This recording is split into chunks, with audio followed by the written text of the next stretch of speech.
We here! Yes, sir. Welcome, everybody, back to a very special episode of the 6-Yard Box podcast. I am here joined by Blake and two very, very special guests. Where on this edition, we are talking international break football, where usually Blake would be gouging his eyes out. Maybe he is still a little bit. But mostly, this is a very important one because it's the one right before the World Cup. It's the final little test for teams right before to set their rosters, to iron out the tactics for all that. And for us fans to really dissect how these teams are looking and to actually come out of an international break with something proper that we've learned. And joining me and Blake for this analysis is Ryan and Johnny from Fan First. Welcome. Hey, thanks for having us, from boys. Fan First Footy, 2 stars of Kick the Stigma. Boys, I'm going to start with you, Ryan. How are you? I am great. I am so excited to be here. Long-time listener, first-time caller. Appreciate it. Thanks very much. That's crazy. You, Johnny?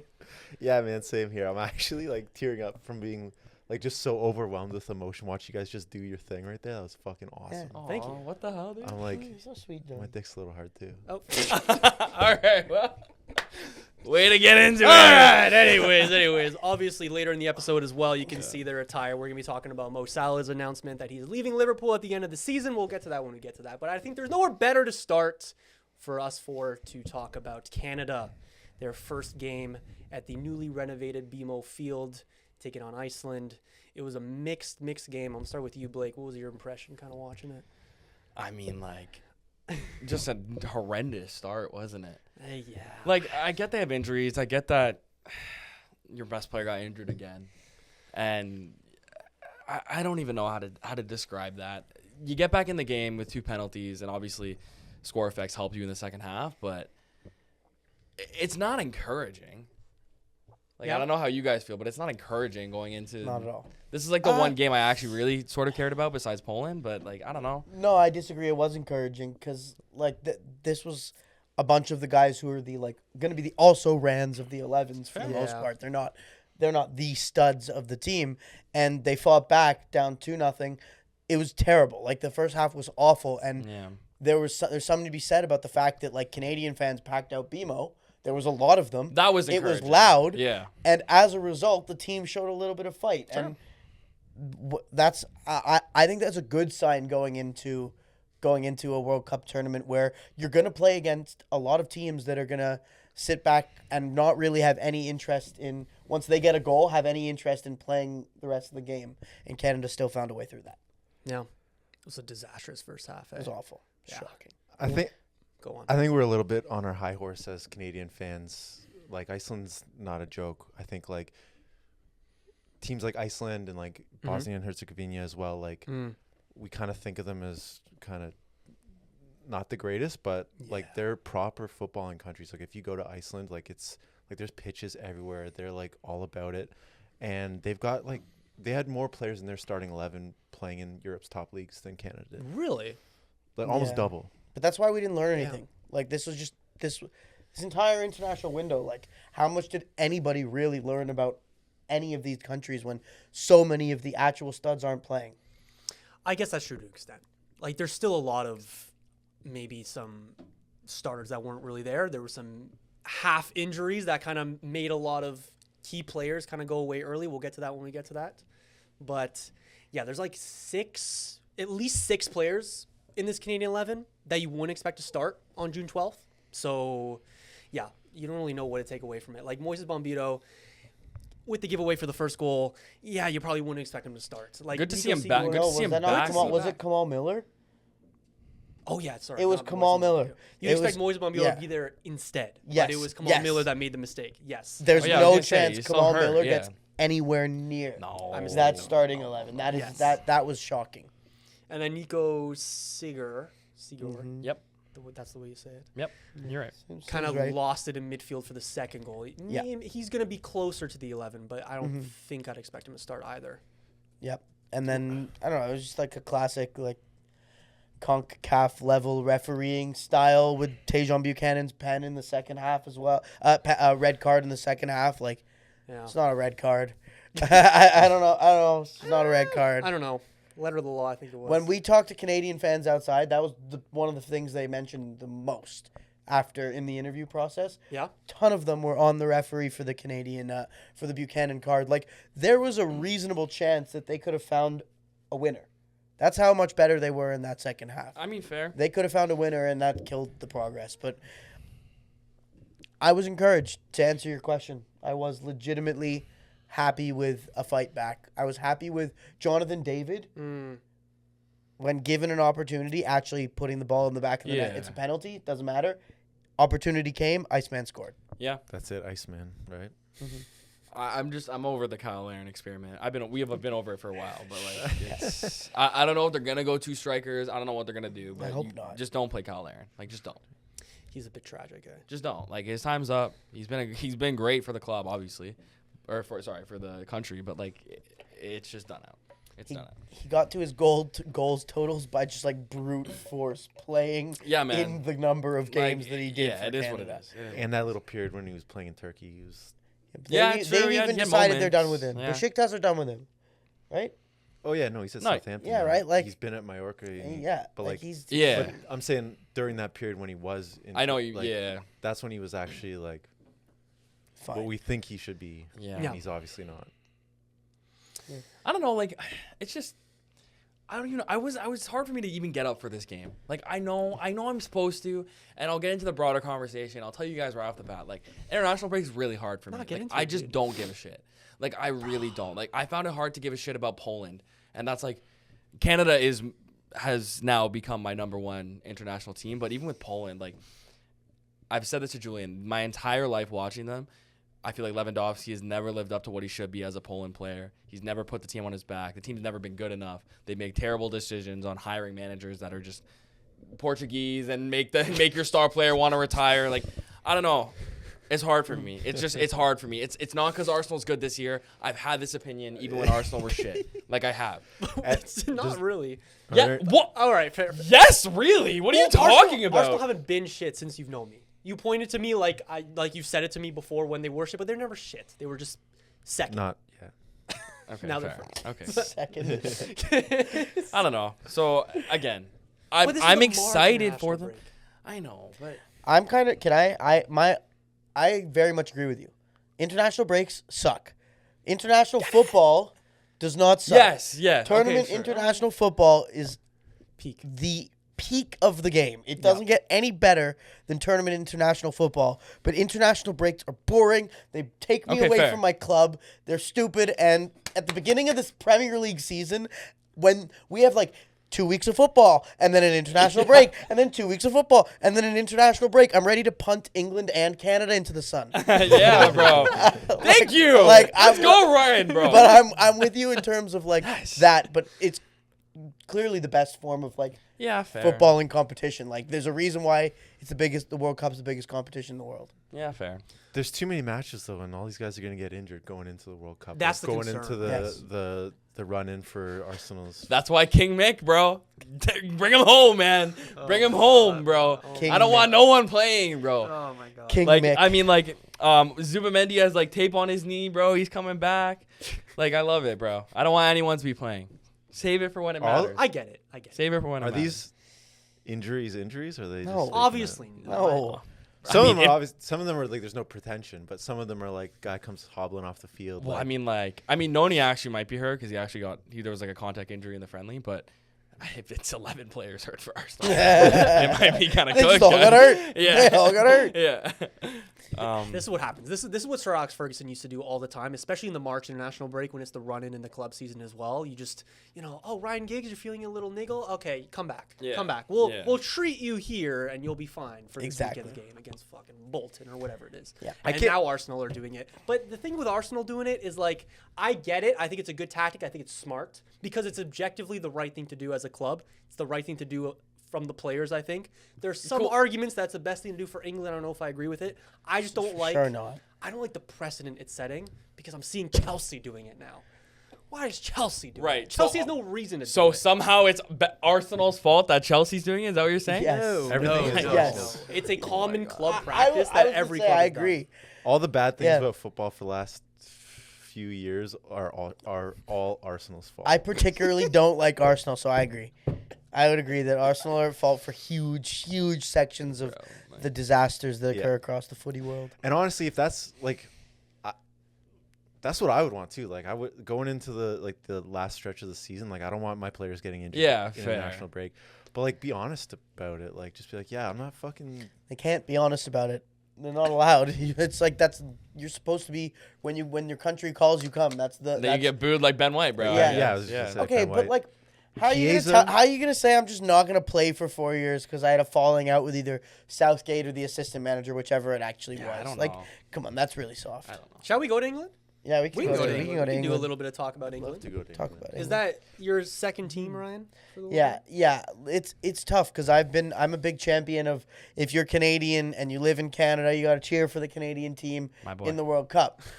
But I have cheered for England quite aggressively for the majority of my life, and will continue to cheer for England in the World Cup. If it was Canada against England, I would have a very difficult time selecting either. Really? It would be really hard for me. This is another I common would debate we have. I think I would probably pick Canada, but it would be really hard. That's like me with It Portugal. would be really tough. Mike Myers was asked that same question. He said he'd pick England. Yeah. Ooh. Really? Like when it comes down to it, like England, if it's a semifinal, and my brain tells me that England have a chance of winning the final and Canada probably don't, probably cheer for England. That's just like but I don't know. It's really difficult. Yeah. Hey, England might be my like third team. I've always loved England. I've always loved them, bro. And like, Oh my They're- god, they're you're so- so insufferable, dude. Crazy. What about that statement was insufferable? I've always liked England. I've always have. Just want to see Saka win the World Cup, bro. Long Oh live my our God. noble Like, what the fuck? king. Bro, this is, oh my God, bro. We're not getting into this already. This is, Why are you talking about your third favorite team? like, why is that? I'm just saying, if I have to it's- root and for, it's- I'm going oh, it's Poland and England. Canada, and then I would go for He's trying to be England. nice to me. Oh my, you know what? Fuck it, bro. But you're I fucking 160 hate both of French. you. You guys But are you're Liverpool scum. I bro, both of originally you. wrote when I originally tried. I got a little excited about England, and so I was playing with my notepad here and decided to write some England 11s out. I like Let's do it. notepads. Okay. Go. And I honestly completely forgot about Bukayo Saka in my first run through of the squad. I had like Phil Foden in there, and I was like, oh wait, I'm missing someone, and it was Saka. He's the only guy I forgot. I mean, on form, it's not easy. It's probably easy to forget him. So yeah, yeah, he's gonna play, yeah. He'll start, Yeah. but he doesn't deserve it. All right, On form, yeah. No, absolutely. So what's your England team? Okay, so I think pretty obviously, should I lead from the front top or should I lead No, you from always the go base? back. No, go. Okay, so I have written here Little Arms. That's Jordan Pickford. So he is an Everton scum, so I have to put him in there. But he'll play. He'll start, Yeah, that's fair. right? Like yeah. it's surely Jordan Pickford. Then Reece James, Yeah. Mark Gahey, Konsa, Stones, Konsa probably. Really? Yeah, I don't like John Stones, but like Over General John. I don't know. It's one or the other. I'll go with John Stones just because positionally, Yeah. I think he's better with. I think they're both on. I think Gahey and Konsa might both play left. I'm not sure if that's correct, but John Stones and then O'Reilly on the right. Is there anybody that you guys would sub in instead? O'Reilly mainly plays on the left. No, he meant left. He I didn't meant mean on the right. left. You I already had- said, I- I had Reece Reece- James. I had Reece Oh, James okay, on the okay, other okay, side. Okay. I think you also, I went the wrong way. because John Stones also is a left center back. I think you So also I mixed. I think flipped you also them meant both. Gahey and Konsa both play on the right. Yes, Yeah. that is exactly Yeah. what. How did I do that 2 times? We did I it before we started. I did that as well. It's like I don't know my left from my right. Your sentiment was correct, though. The Yeah. 4 guys Yeah. are the 4 guys. Yeah. though. No, I think that's pretty solid. I You wouldn't have change it. Hall. You have Trent. Lewis Hall is the only guy I think you could make an argument for the left back position. Yeah. Tyrone Mings in the Big 26, All probably right, not. lad. I don't think so. I don't think so either. Harry Maguire. Harry Maguire. is an interesting shout. He's not His been not form's had a been- bad year. His form's been a lot better. Yeah, like Yeah. and he plays well He's been for an England. mainstay, yeah. It's a matter of who you want. Like Harry Maguire can come and impact offensively off the bench, which is for England. Which That's true. because like they'll just like lump the ball up to him and on corners and Yeah. certain areas. So I don't know. I'm probably first off the bench. Harry Maguire's not in there. He probably Then Anderson and Rice. Yeah. I feel like that's a consensus. Like that's got to be that's the pivot. You need both of them. man. Like Rice on it, who would you put instead? Who else plays there? I don't even know, but it 'Cause, depends like, who okay, your so- third midfielder well- is because you have to leave a big hitter out now. Well, yeah, like you. So, let's say you have Anderson and Rice there. Yeah. Above that, you probably have. I have written down Saka, Jude, and Gordon. Oh, Whoa. Gordon. Gordon. Yeah, Really? I think Whoa. so. I He's feel been like great this year. I feel like has he? Yeah, and like I don't know. I think he fit. Also, like Tuchel really likes him. Plays him all the time. That's fair. All the That's fair. time. Like I'm almost certain he's gonna play. You also then don't have Rodgers in. You don't have Cole Palmer playing. You don't have Foden playing. Rashford. Rashford isn't in there, and then I'd have Kane at the top. Yeah. See, I don't know. It's. I think I would probably put Gordon in over. You know what I like? overall, I think Jude is getting a lot of slack. Obviously the injury, but I think he's getting a lot of slack for just having not played and also just the start of his season. I don't know why we wouldn't have Jude Bellingham starting in the 10 in this tournament. Like I get He Morgan is Rogers starting been in the hot. 10. I get like Cole Palmer. I mean Cole Palmer's still been shit this season, but how are you not having Jude Bellingham, the guy who scored the bicycle kick in the last Euros, the guy who's like come up big in a couple different But then moments? Cole Palmer has 2. Cole Palmer equalized in the Yeah. final. Yeah, bench. yeah, true, but I don't know. I feel like Is Bellingham not just more of like the PR pick, I- like over like Jude you could make that Jude argument, Bellingham too. could be the best player in the tournament if he has a good tournament. Yeah. Like Does one it's play- ridiculous to suggest that he may not play in this England side. I'm looking at some of these. There's some BBC commentators literally making 11s without Jude Bellingham in it. He is sitting like I'm looking here. I see a midfield here with Rodgers, Anderson, and Rice. Bellingham nowhere to be found. John Murray, BBC Radio 5 Live. What are you doing? Ian Dennis, BBC Radio 5 Live. No Bellingham. Like it makes no sense to have one of the greatest midfield talents in the world not in your 11. You're on drugs. That's it. Very valid. Drugs. Very valid. Rodgers has played because Bellingham is hurt. yeah, fair. That's it. Wow. I feel very passionately about this. that was intense. So if you were the Makes no manager, sense. if you I were the felt this thing manager, shaking. like what other changes come in there? Would Jordan Pickford still be your keeper? Yeah. Well, yeah. Jordan Pickford. Aaron would be my Ramsdale keeper, shouts? like, no. Nick Pope shouts? No. Actually, he didn't even make the team. Dean Henderson? Jason Steele shouts? Jordan Pickford kind of has a nice moment in him. Yeah, I I would think- agree. I think he does. I would He does. agree. I would agree. And I kind of, as much as he is Evertonian, kind of like him. Yeah. Really? Yeah, I don't know why. He's like, I kind of like Interesting. That's him a fucked little up, man. That's bit. Kind fucking of like crazy. him a little bit. He's like really typical, like brutish English. He's like as like English as they come. I can And kinda that's see that. that's I why can he's kind of like see that. the kind of geezer you find down at the pub. Yeah, on A Brexit keeper. like that. Yeah, What are we talking? that's What Jordan are we Pickford. talking about? Well, so you don't agree? Jordan But Pickford you wanna- is that kind of guy. you want the Peaky Blinders playing in your 11? Yeah. He'd be good at the pub, so let's put him in net. Yeah. Yeah, Well, fair lad. is there anyone better? No. There isn't. So there you Maybe James Trafford soon come, Maybe. but maybe no, not yet. oh my, maybe. no, not James this. Trafford not is a this. fantastic keeper. Right? How Is. you like the sample size this year? That's really giving you a lot of confidence. A sample size of 7 games when you started, when you're supposed to be a keeper that started every game. All right, You like well, that sample still, size? it's ability. In a 7-game tournament at the World Oh my- Cup, I think he could be a good option. Yeah, and this I just told you the sample size that is literally 0 compared to what Jordan Pickford has done and tenure. You need a keeper with a little bit of like I'm with a little you. bit of balls and a little bit of like steel in those big games, and he's never been the reason England haven't won. It's not Jordan true. Pickford ever. Sure. At Very any true. point throughout the entirety of his England career, Yeah. he has only contributed positively. Sure.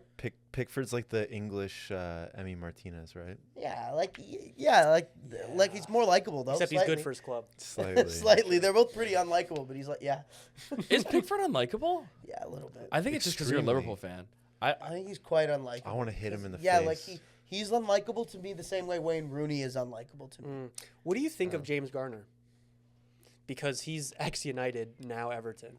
But he seems like a good little He'll be on the outfit. plane, that's for sure. Yeah, I think he should be in the squad. Yeah. Like he should. I agree. He should be in the squad. I don't feel any negativity towards him.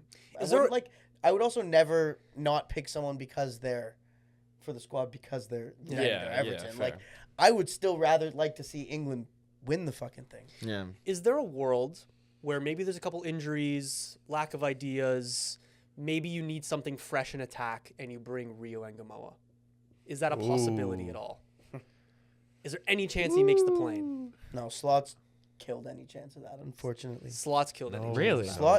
Slot has hardly played him this season. When I hate to bring this to like card openings, but like when card collectors, I know it's a little bit of an odd way to take No, it's okay. I'll let you But when land. card collectors were starting to open packs at the beginning of the year, Liverpool's most hyped player that you could pack pretty much was a Rio, and the expectation was he was going to play a lot this year. He was going to actually feature as part of Slot's attack and be like the first guy off the bench. And it has happened almost no times. Like, honestly, almost no times. And he's looked really good when he does play. I think he has, like, a little bit of inventiveness. He's got those ideas. Spark. He's Yeah, gross. like, He's he's gross. creative. He's real. He has that potential to, like, if you throw him on in the 75th minute, undo a defense who has, like, spent 75 minutes, like, staying really tight. But I just don't see him making the squad. I just don't think he's played enough football this year. Definitely not England. Like, Yeah. definitely not. Close enough. Close enough in terms of skill, though. The next England team will feature him as a, like, regular player. Oh, Whether I it's a can starter- see him starting as a left. Yeah, whether it's a starter or a... He'll be in the Euros. Yeah, he'll be in the next Euros. Yeah. Little Yeah. too early for Rio. Yeah. But Max Down. hell of a player. Yeah. Yeah. Both. England's in good England's- hands, bro. This- Elliot England- Anderson, bro. Like, This team has to do it now. Like, they followed the trajectory of good teams. They won this group together, won the 8U17 or whatever youth FIFA World Cup, whatever that was. They won that good tournament. knowledge, yeah. And then they have gone to a final and lost to a big team in a final. This is the era of maturation now. This might be the time. all right, bro. They should do it. They're the second favorite in the odds. Are they your favorite? Always. No. Oh, No, I Canada. think- Oh, Canada. Oh, baby. Like, are they your favorite to win it, though? Yeah. Yeah, actually, yeah. Yeah. Yeah. I like, is that actually that hot of a take? I don't No. know. Every time I say it, I get not like hot. those reactions. but People it's like because- recoil like I've just shot them with a taser. But Well, it's, I mean, it's like the, saying- it's the Arsenal effect. It's the Leaf effect. It's like That's they what I was never gonna say. win. So why would you ever take When them? you say it's the Leafs here, Yeah, like, kinda, it's it like feels no one ever wrong. thinks it. It Yeah. feels wrong. There's one But it's team that has possible. better talent on the pitch than England, And it's France? and it's France. No, yeah, there's a Spain couple. is I think Spain is Spain there, is too. Are Spa- younger, but not as talented. As Are England. Spain the odds favorite to win? Yes. Yeah. Spain are the odds favorite to win, eh? Which makes sense. Makes sense, I guess. Yeah. Spain, I feel like England, France, Argentina. France could field two teams that Oh, yeah. could Yeah. win it. Oh yeah. Yeah. We'll get on to France, but I feel like disgusting. yeah. It's disgusting. France are Quickly scary. on Rio, bro. Like, you guys are like this. The level of head loss when he scored that winner earlier in the season. Oh know. my god! I was actually. I haven't been that annoyed out of the game in a while, Yeah. bro. Like that's a like moment that we'll look back on and be like, this is where he announced that he's gonna be here and be a problem. I think that's the one. Yeah. Yeah. I can still I remember I was walking home from work and I'm watching the group chat and I just see you come in and just like it was just so perfect. That made me happier than anything. I was so rattled, bro. So rattled. Rattled by a 17-year-old man. See, I'm telling you, there was a time early in the season where Liverpool like kept getting late winners, and this guy almost fell out. Oh, of the Oh my God, it what was- did I say, though? What did I say about their late winners? I said that it was This cannot unsustainable continue. and that it It wouldn't was continue. unsustainable. Yeah. It was very Sorry, not unsustainable. about me. I'm sorry. Well, anyways, Should we go Netherlands? I got no notes on Netherlands. No, but- I don't know who Netherlands played. I don't Well, know. we got. I just Of for, course, just for of Johnny. course, We of just course. in England. Update. I want to go to Johnny for some Netherlands. Okay, tell me about Netherlands. Honestly, I didn't watch the Netherlands. Hey, I'm with you, buddy. Uh, But like, how do you feel Good about send. them? How do you feel send. about like them going Their into the World chances Cup? as a no, whole. I feel How do you feel about Holland? I love Holland. I'm fucking stoked for them. I think they'll do really well. I think they're people underestimate them like a ton, even Yeah. though they're still climbing. Like they're 6th ranked in FIFA right now. God damn. Damn. 8th best odds to win the tournament.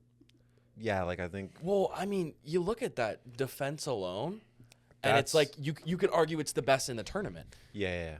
Oh, Yeah, but Van Dijk is awful for the Dutch national team quite frequently. In terms of name value, yeah, I see He's- what you mean. he scored the other. Yeah, I know, Yeah. but he Against scored. Norway. Well, what you're gonna have if you guys play a 5-back? No, I'm pretty sure. Or it may just depend. I don't know. Yeah, like 3. Right, the 3. Yeah. So if you go like Van Dijk, Van de Ven, De Vrij, and then you have Timber and That's nice. and Van Heck played in their recent game as well. Yeah, you got Van Heck. Dumfries. Frimpong. Like The other you got Timber. a lot of talent there. Like A lot of I'm gonna be talent. honest, the attack is Cody Gakpo. Yeah. Strike. Memphis Depay. Like the attack doesn't. Daniel Malen. Veghorst. Memphis Depay got yelled at. I don't know if you guys saw. I think he got yelled at for like using his phone on the touchline. I The other- see Really? that. I did the other see that. day? Yeah. Guy's just like not locked in anymore. Really? Another issue is at the keeper. Like Bart Verbruggen is like decent, but he's not a top 20 keeper in the world. I like the way you said I was that. just gonna say Blake and I both were like, yes, good work. Are you a fan of I Ronald tried. Koeman? Or is he kind of Yeah, whatever. I'll deal with it. I don't know who else would really. Eric Ten Hag? This is Fucking we can. man. I don't want. Arne Slot. I don't want to jump on True. like a different train here, but like, how do you feel about like managers that are not from the country managing the nation? I know Canada has Yeah. that. Well, like Okay. if you're a country like the Netherlands or England, like I don't think you should have like a foreign national managing. I or can coaching see your that team, sentiment. You I know, don't think it matters. I think it's. I mean, ultimately, I guess it doesn't matter as long as they can help you win. Yeah, for sure.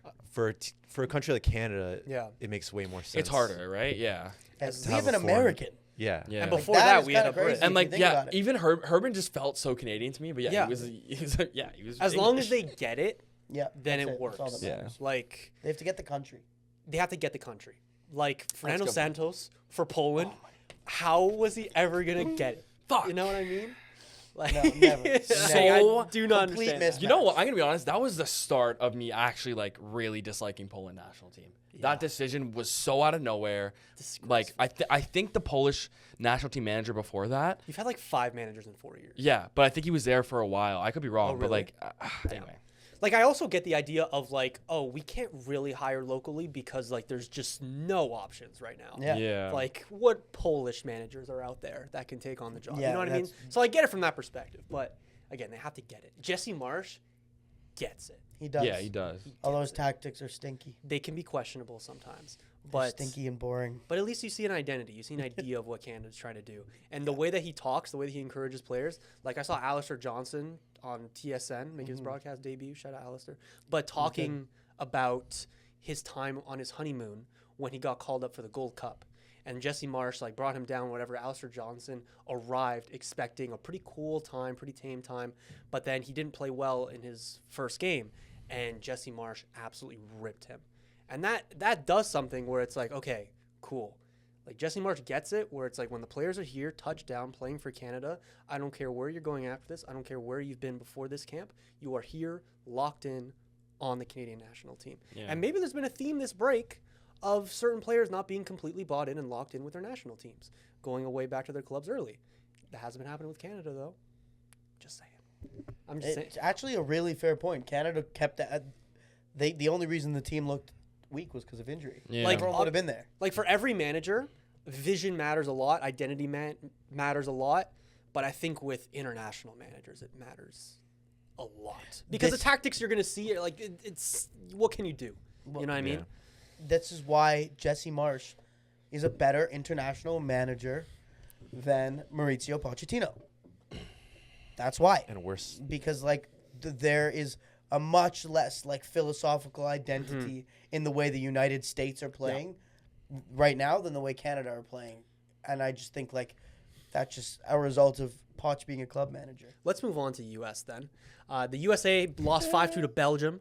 They have never beaten a European side under Poch. And the atmosphere is a little good bit stat. is Yeah. pretty mixed with American fans with Poch with a couple of games to go. I will say I feel bad for Poch because again, I don't know if he gets it. I don't know if he gets No it. chance. And you know, like with all the pressure that American media brings, it's like they're not going to understand how to even approach criticizing. But the media pressure is like just there because it's America, not because there's actual ball knowledge. You know what I mean? Oh yeah. Yeah. Like I don't know if you saw that video. Oh, I know Nick what you're gonna. Wright. Oh yeah. We should get your boys. Here's the 30 players that'll impact the World Cup the most. Number 30, Weston McKennie. We'll get you guys to react to it afterwards. That'd actually be a good extended piece. But The LeBron James of soccer. oh, the LeBron James of soccer was there, all right. Yeah. LeBron James of soccer was there. He was talking about Pedri, and he was like, he's like the Kyrie Irving Jesus of Christ. soccer. It's just like, yeah, I don't know, man. I don't know. American They media don't needs to get like him. He doesn't get them.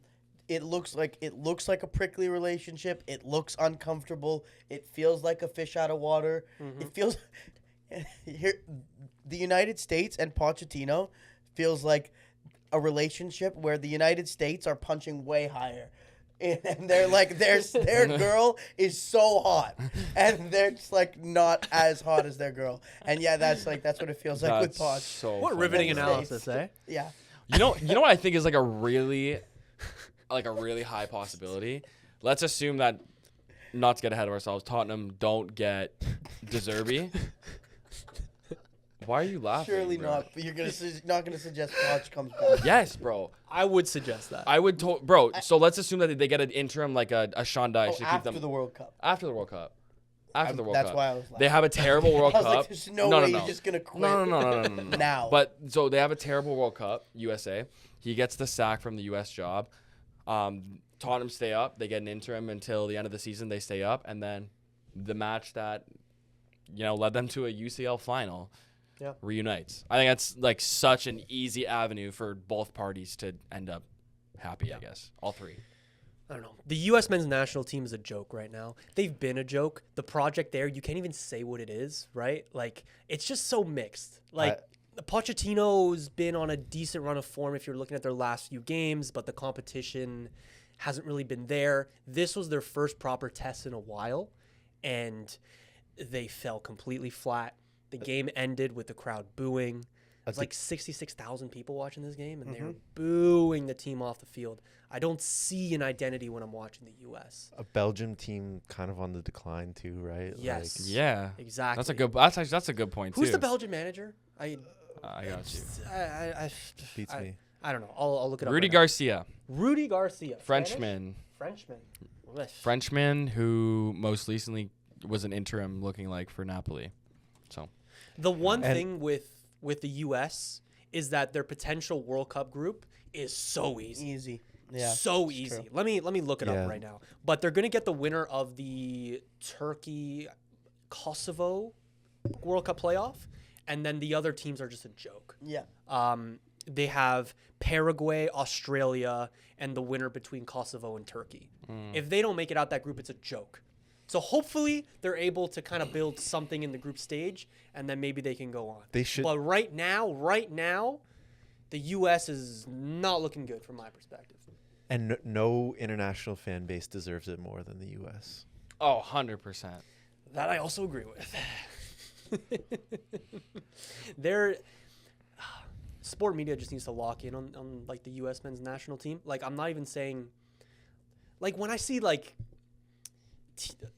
the shows like First Take and when I see FS1 like really trying to focus on men's soccer, like I cringe. I cringe. Stephen A. Smith talking about soccer God, yeah. burns my ears. Nick Wright talking about soccer made me like, oh my god. It's like I want to cry thinking about it. why do you not just send the bag at the CBS team, bro, to just like Oh my god. just do it Yeah. for Well, Fox has the rights, which is why, fair.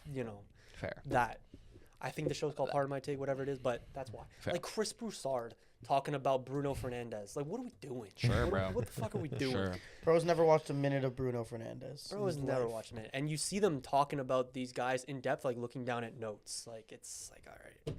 Like, I don't know. We'll literally get you guys to watch it after. The advanced analytics really, denote Bruno Fernandes as a great player. Motherfucker, bro. This ain't baseball, baby. Jesus Christ, bro. I just think the U.S. national team has no real chance at making a run in this tournament. I don't think They so. don't have that like team identity that is required in a international tournament of this nature.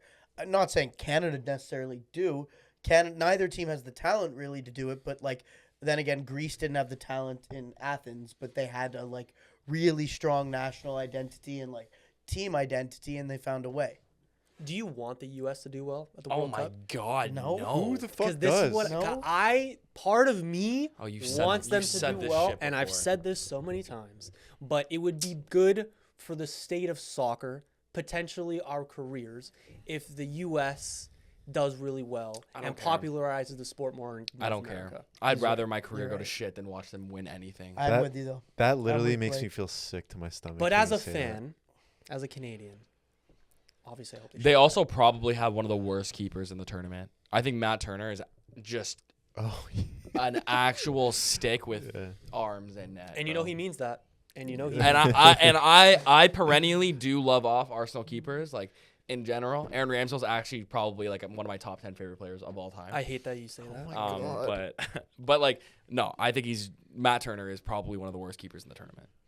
Yeah, I hope the U.S. concede 35 goals in their first 3 games. They get grouped, and FIFA kicks them out forever. Well said, man. Well said. I saw a take that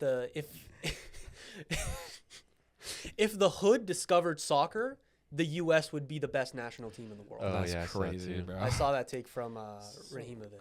It's like Yeah. And I think there's some truth to it, actually. I guess if you could get the U.S. is a great If it's sporting funded country. properly. If you could get them engaged in Like footy the grassroots correct way, activities, yeah. fine, it would be good for the game. Is it good for the world? No. Is it good for me? No. Yeah.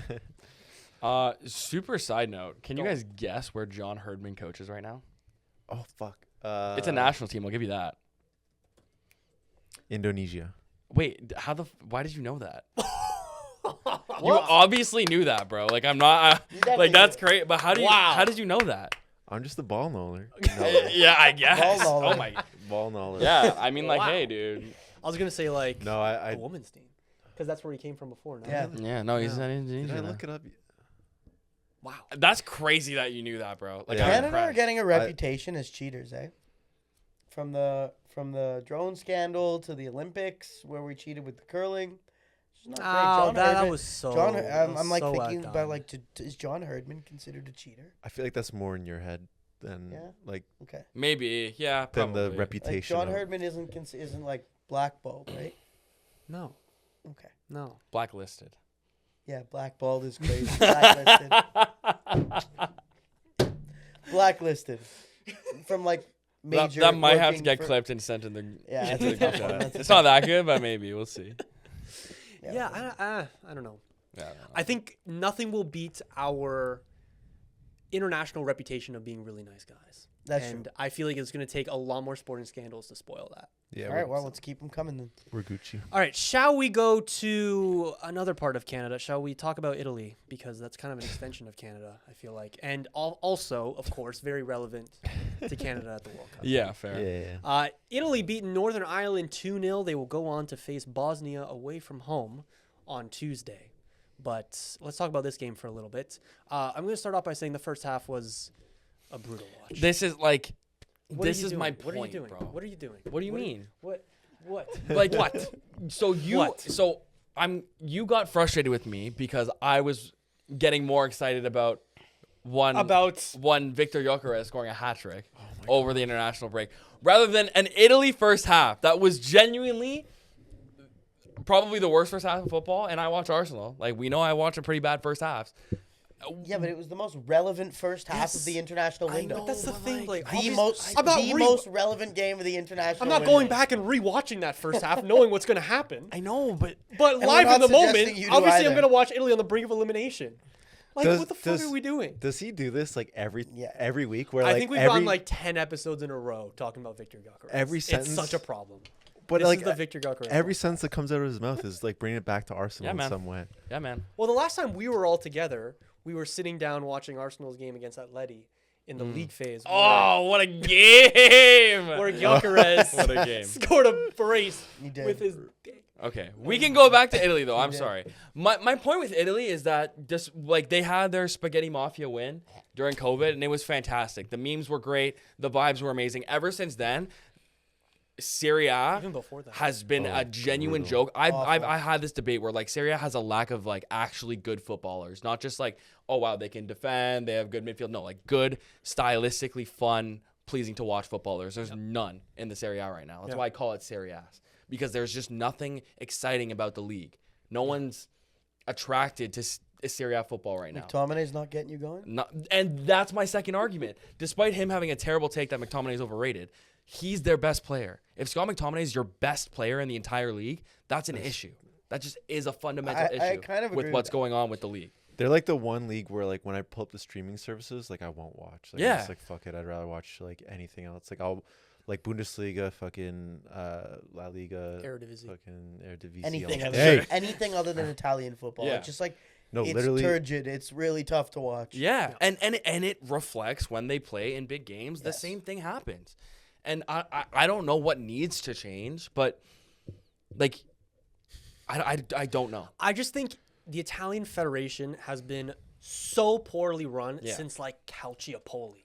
And it's caught up to them after like a decade, and they're still recovering from it. Fair. Like the finances of the league have been so poorly managed, where like AC Milan has to compete on transfers with Bournemouth financially. And what that does as well is we're not just talking about transfers. We're talking about the amount of money that teams can pour into their academies and grassroots football and all of that. And then over a decade or two, that catches up. And 20 years since they last won the World Cup, here we are talking about them missing 3 in a row. And you hear a lot of chat too about like domestically like academy aged players. Like there's not a lot of people playing in the streets like there used to be. There's not like as many people like that into it. And maybe it's just like boomers and whatnot saying that like these kids these days are on their phones and all this kind of nonsense. But like that could be a big part of it as well. Yeah, absolutely. Like you hear about in France, like kids like 10 and under are playing in the streets like all the time. Right. Yeah. In Italy, not so much. I think the joy got stripped out of Italian football in the like mid 2000s when they really like became this like defensively stalwart team that you knew like weren't going to be very entertaining, but a lot of the like real beautiful inventive Italian football was stripped away in the mid 2000s and then the 2010s. And so the kids on the street in France are seeing Ekitike and Mbappe and like these really like fluid ballers out there doing fluid baller things, and Italian footballers are like Chiellini is the like industrious like ideal of building when an Italian parents like building a young footballer, they want them to be like that now rather than like I don't know Pirlo and like how the that's a beautiful good point. footballers. Yeah. There's no beautiful football in this team. There's no none. role models. Like There's none. Who do they look at? Any kids coming up in Italy right now, like who are they looking up to? There's none. Italy have a overtake, rich history of beautiful football. Like I think they have a massive creativity problem. Obviously, they're a Yeah. long way past the likes of Pirlo in their midfield. I think like genuinely, like their most creative player is like DiMarco, their left back. Like, what are we doing? he is gross though. Like He's really good. he's really good, but if your most creative outlet is a cross from the left flank with Moise Kean and Matteo Retegui sitting in the box, like what are we doing? And they're up against Northern Ireland's like 5-4-1 block, and in the first half it was a brutal watch. It was a brutal Northern watch. Ireland without Connor Bradley, by the way, and they're pretty much their best, one of their best footballers, if not their best footballer. Period. Genuinely, with how important DiMarco is to this Italian team, it could have been a different game if Connor Bradley was there. You never know. You never freaking know. Yeah. It's honestly so bullshit that there is even a Northern Ireland team. There's only one Ireland, and it drives me nuts. It should be one Ireland, and that team would be in the World Cup every fucking time. I think so. When was the last time Ireland made the World Cup? Fuck. It's like 98. It's been a long I mean, time. it was heartbreaking fashion again in the qualifiers. So. Yeah. Yes. Obviously, Yeah, missed out blowing on- a 2-0 lead. Yeah, it's really Or- unfortunate. My buddy's Irish. He was crushed. I was like, damn, Yeah. Yeah. not good. Tonali's goal was sick. Sneller's goal was very, Yeah. very sick. Like, And then they he got the have- assist for the They second. do have players. It's just like I think what you say is so stout because what are you supposed to as a child? Who are you supposed to be like? Damn, I want to be like him. I want to be better than him. I want to play with him. There's no one that's like fundamentally fun at football in the Italian league. Playing for the Italian national team, like even in 2021 when they won, like their most creative player was like Insigne. Mm-hmm. It's been beaten Well, out of Italian. The creativity has been beaten out of Italian football to like be hard and tackling, and that's just. It kind of happened in England for a long time as well. True. And England have somehow found their way out the other side and are producing actual ballers again. I don't know how you fix it. I have no idea how it got fixed in England. Just an observation on what it looks like.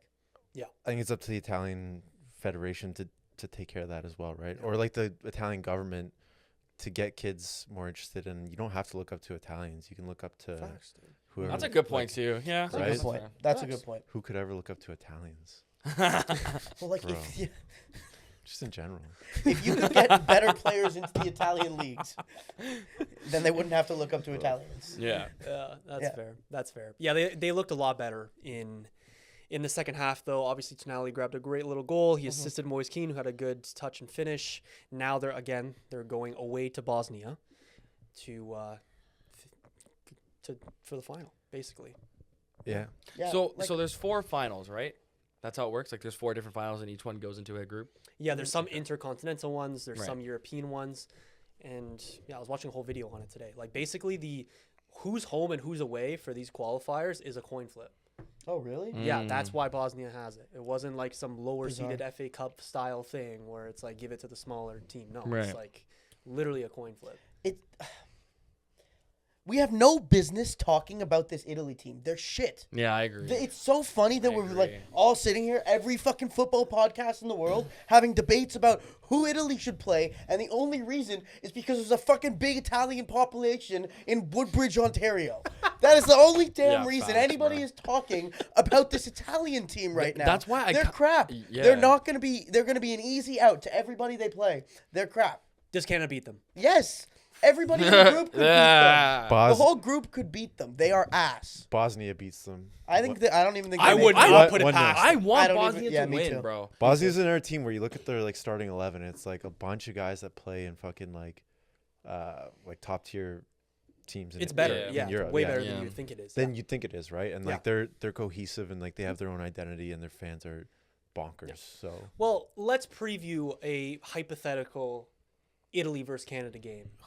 How would Canada versus Italy go? I think Canada could beat Italy.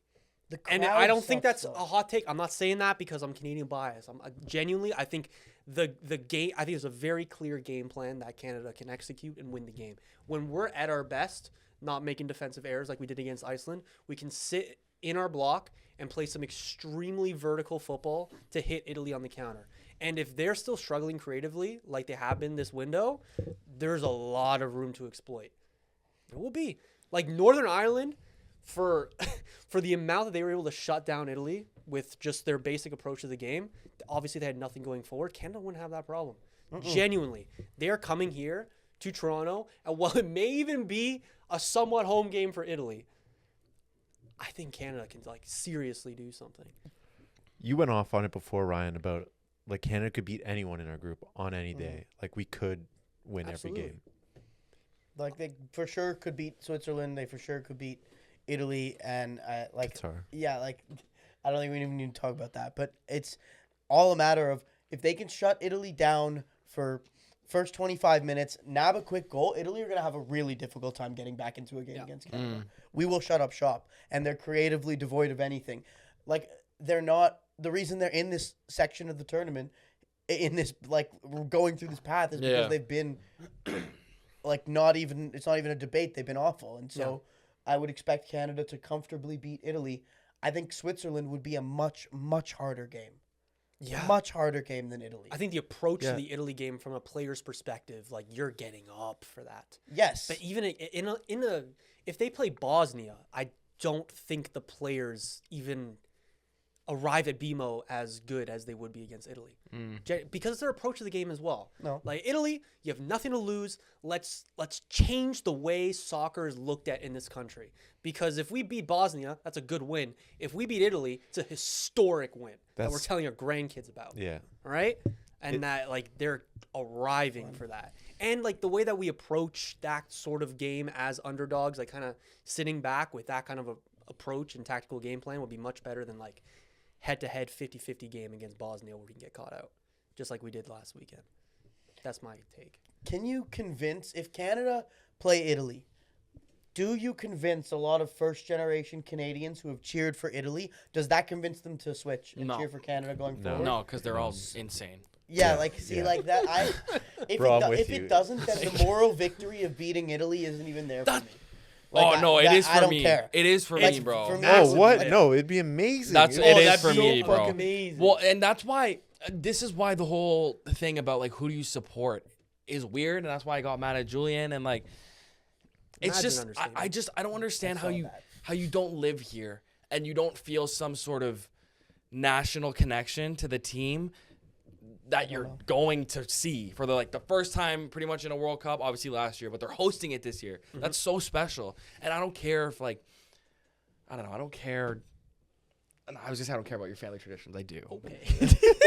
I do. Like it's Julie- different for you though, Ryan, because like you have like real roots in England where you go there, you feel connected to the culture. You feel like you could you were a citizen of England for a while, right? I am a You citizen still of are. England. There you go. Antoine, our other co-host, is a citizen of France. Was I'm a born citizen in of France. Portugal. Bro, like All right, didn't know. I just sorry. not like you are, but like, Everybody can don't- cheer for their country know, but except Julian- for You don't Blake. count. Julian will say the accents, the names of Except for Julian. yeah, Julian will say the names with accents and like watch one Benfica game and then pretend that he's Christ, bro. like a real Portuguese. No, Savage. I get you too. No, you I get don't. You too. I no, don't. you don't. He Like, was I just get- praising That's me ridiculous. for pronouncing Verbruggen, right? I'm not even fucking Dutch. Or, Next time, you're time, not Dutch. No, it's his wife.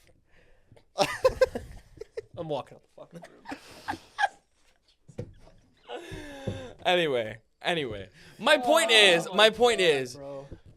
like, sure, I can get on board, I guess, with the Italians who have loved the country and loved the team their whole lives, but like, The people that you are trying to tell, to play devil's advocate, the people that you're trying to tell to not cheer for Italy over Canada are people that have watched them win a World Cup. fair, and They have watched them be They at the pinnacle of football Sure. as like children and young adults. Like it's such a core memory for them. and maybe it comes Same from with Portugal. I guess same with yeah. fucking The Portuguese Euros, I fans. guess, They've yeah. won a Euro. Hey, it comes from a place of privilege, right? Going back to Poland, I've never seen anything really good this team do.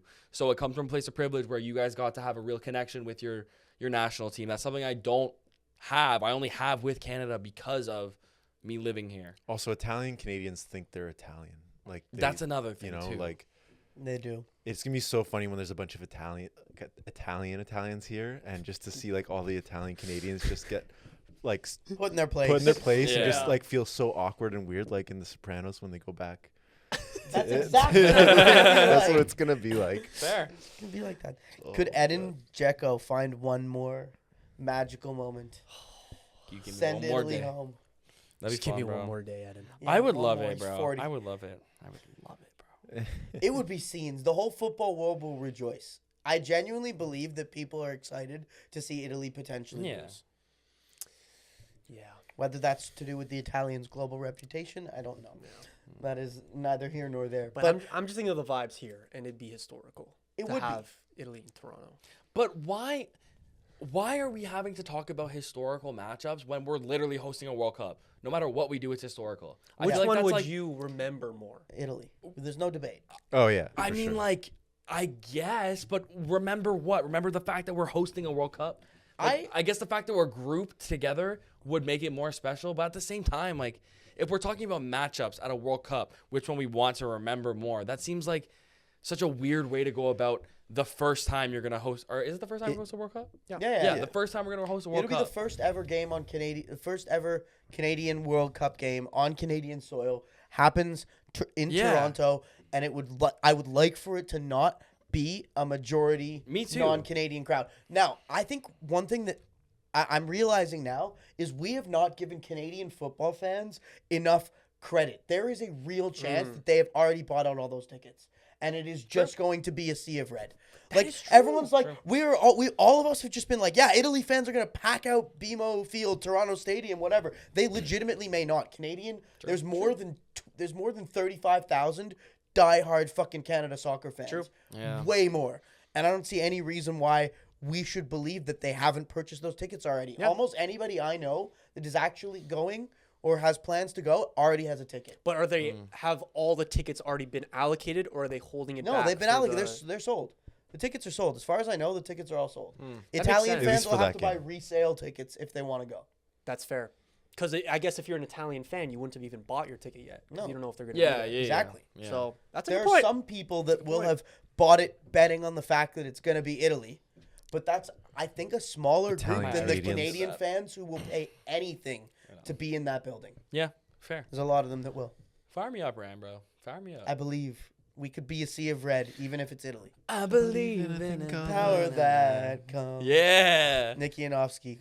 That's still my favorite, like, Canadian Oh, power it's anthem. so good. Oh, The fact I remember it, that's 2010, right? Yeah. I was 6 and I remember that. I shit. know. Like, that's crazy. I don't know what they he's ripped. talking about. You don't remember the Nicky Yanofsky, like, I believe Olympics. World Cup Olympic song for Yeah.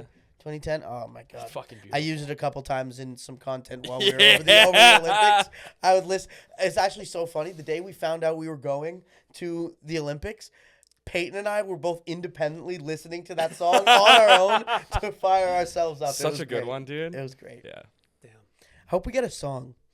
I hope we get a Canadian. Oh, like, well, we need a Olympic new World Cup song. anthem. That's for damn sure. Oh We do. my god. That was Jelly roll, horrific. bro. Horrific, dude. God. Any, Disgrace did you to expect football. anything less? Just a disgrace. I know, bro. And it's weird because Jelly Roll's in WWE now. Like, he's like actually In WWE? like he just had a match on Friday. Dude, this is the weirdest. So it's timeline. like What is happening? he's actually not terrible, but oh my god, why is he the guy putting out a World Cup song? Why? I don't know. Sorry, I'm distracted. Could we get Logan Paul x Jelly Roll in the WWE? Yeah. Yeah. Guys, we're living in a very Sports, strange baby. world. It's really Like, weird yeah. out here. Yeah. All I'd right. like to go home. Let's talk about France. Let's talk about Brazil, please. All right. Okay. France's attack is absolutely lethal. Vinny was quiet in this game. Rafinha injured for 5 weeks. Could potentially miss the UCL semifinals. You fed it to me. I don't want nothing. He looked at me and fed me that, okay? So I don't want nothing. I don't want no reactions, no look. He could potentially miss a foul, which would be unfortunate for him. But if Arsenal make it there, it'd be very fortunate for Arsenal. Safe to get there first. Sporting. Yeah, it should be a Hey. tough. Should be a tough one. Tough Should one. be a tough one. Well, I don't even know Barca's chances to get past Atleti. If Rafinha's out, then True. that And changes hey, a lot. Atleti have been cooking recently. Yeah, I Yeah, have. bro. They've been doing their thing. Yeah, lest we forget, they just smacked them 4-0 at Atleti. Yeah. And that game could have been a lot more. So Mind you, they then beat Atleti 3-0 in the return leg, but we don't think about that. does Neymar somehow make the play-in, lads? The chances are much lower now. I know. If he's not making the final team right before the World Cup, then I don't like his chances. But like, you're calling up Ryan from Bournemouth. That's what I'm saying. You're talking about you're calling up Richarlison. Just bring I the still man. think he should probably be there. Personally, I would bring him. Vibes. So do you think he would Vibes? be okay with sitting there and not playing, though? No. But then does he deserve to be in the starting 11? Probably not. No. That doesn't have to be okay with it. You just do it. If you get called up, you go to your. I am of the opinion that if you get called for your national team, you go. I don't care if you sit on the bench. You sit on the bench. You suck it up. You've been called by your national team to play. Yeah, that's fair. It comes there. down to, is Neymar okay with sitting on the bench? If he's going to cause a ruckus, if all the cameras are going to be pointed at him while he's on the bench, just like they were on Ronaldo during 2022 and how that disrupted us, then it may be smarter to just leave him out. Great. Well, that's And him at- being a whiny baby. Good. That's how he is. I would rather, just fucking don't be a whiny baby then. Hey, lest we forget he's English. Sound like Wayne Rooney. Why, I've never seen him as a great player. No, but like I whining. kind of agree with you. I do agree with you. I think he would be unsettled and he would probably do exactly what you're saying. He would be miserable on the bench and there would be cameras. I'd be So, so like, sad I think if he I think I have a way more like romantic idea of him that is just not based in reality, and I'm like, Yeah. it would be like awesome to have him there, even if he's on the bench and just like supporting the guys, but that's not. Players You would like him to Yeah. do that. Yeah, But- and there's like a part of my brain that can see it, but it's just not. Yeah, fair. Players with much smaller egos and much lower profiles than him won't do that. Like Kyle Walker, he made a whole big fucking thing about announcing his retirement. That's specifically because he won't sit on the bench. Like he basically said as much in his interview. It's really hard to convince elite athletes to do that. Yeah, I guess so. I mean, Brazil have underratedly been sort of bad ever since the Oh, yeah. 7-1. Like, really. They got to the semifinals, got absolutely cooked, and then, like, their host World Cup, I don't know, like it's not been good for Brazilian football, and they've had a million ballers. They've had Neymar, like Vini is now who Vini is and one of the best players in the world, and now their defense looks good. Their midfielder, you have Bruno, you have I don't know, you just have a lot of good people. You have talent all throughout the pitch. Now more than ever, I feel like. What? I was saying Casemiro. They have more talent. They have talent now more than ever. I was going to say. Well, like in recent years, I feel like. Okay, beyond the yeah, front like line last, of Vinicius, Rafinha, maybe Estevao, Pedro on a really good day, we're scraping the barrel there. The lineup is not looking the greatest. You know, I'm looking at a midfield. What? I'm looking at a midfield. Yeah. In this game against France, you're looking at a midfield two of Casemiro and Andrew Santos. Right, in this game though. I know, and then Martinelli on the left, and then the center backs are Bremer of Juventus, Yeah. not a bad little player, and Leo Pereira. Yeah, but that's not who's gonna play. Who's missing? The other center back they brought on Ibanez, they brought on Danilo of Botafogo, they have Fabinho on their bench. Okay, so let's go through a best Brazil 11, which I know is not going to be perfect because we're not well versed on Brazilian teams. But Yep. let's go through that. Okay, who's in goal? Alisson is in goal. Alisson's in goal when healthy. Absolutely, great. Who backs him up if he's injured? Ederson? Is that who it is still? Like, Honestly, it might be some guy from the Brazilian league. Yeah. I'm gonna be honest. Yeah. Okay, and then fullbacks. I actually don't know. I'm gonna be honest. I just that's mine too. Like I really don't know. If you were just sorting by like the best Brazilian players, you're looking at Rafinha, Alisson, Yeah. Vinny Jr., Gabriel. That's what I'm saying. Gabriel center. Yeah, you're Gabriel. fine. Yes. Marquinhos, forgot about. Yes. Bruno G, of course, is in there. Rodrigo was not here in this camp.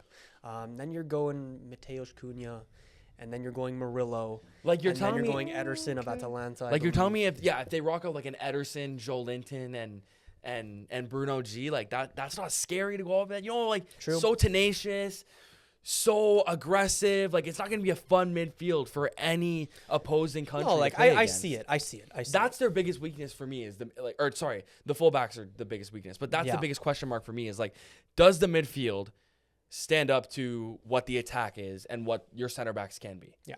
Your best fullback on the Brazil roster right now is probably Carlos Augusto of Inter. Right, and then a guy from Brazilian league, I presume. Like I don't know. after we're Yes. just shitting on the Italian league, you're gonna. And let's Right. not no, and like I think the Brazilian league is underrated because I let's do be too. real. If we're not watching Serie A, like that's we watch Serie A all the time. Is it compared also to the called a Brazilian Serie A? league. It is also called a Serie A. Yes. So Italian Serie A compared to Brazilian Serie A, we still watch a lot more Italian Serie A, Yeah. which is saying something. But yeah, it's They also have an excellent manager. To be fair, like it's Carlo. No. I feel like in a tournament format he'd be The really, Don, really bro. excellent. Yeah, Yeah. like With I with those players. yeah, I don't know. I would be worried about them tactically. I think they're going to be like really tactically probably the.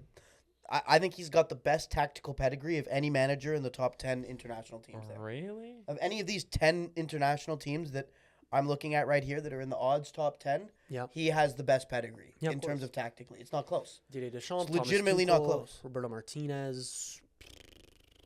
Yeah, like he's Okay. he's Koeman, the most tactically sound international manager of that group. Well, That's I guess Who'd you say? Koeman.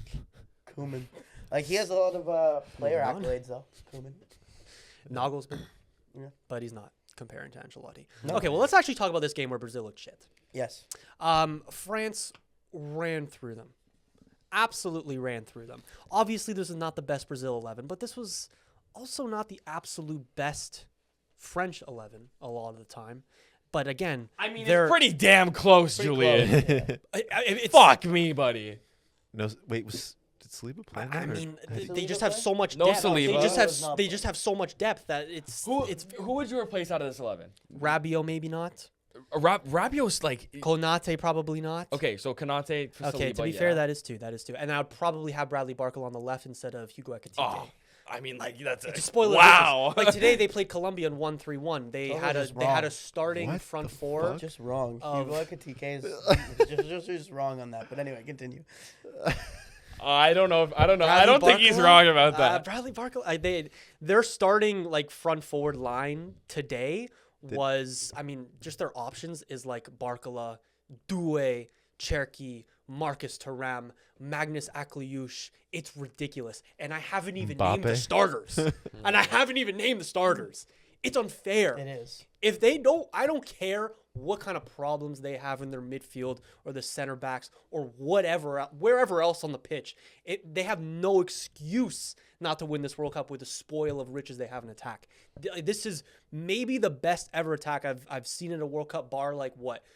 Brazil 2002, 98. It's unfair. Yeah. It's unfair. If we're talking about the sheer amount of depth.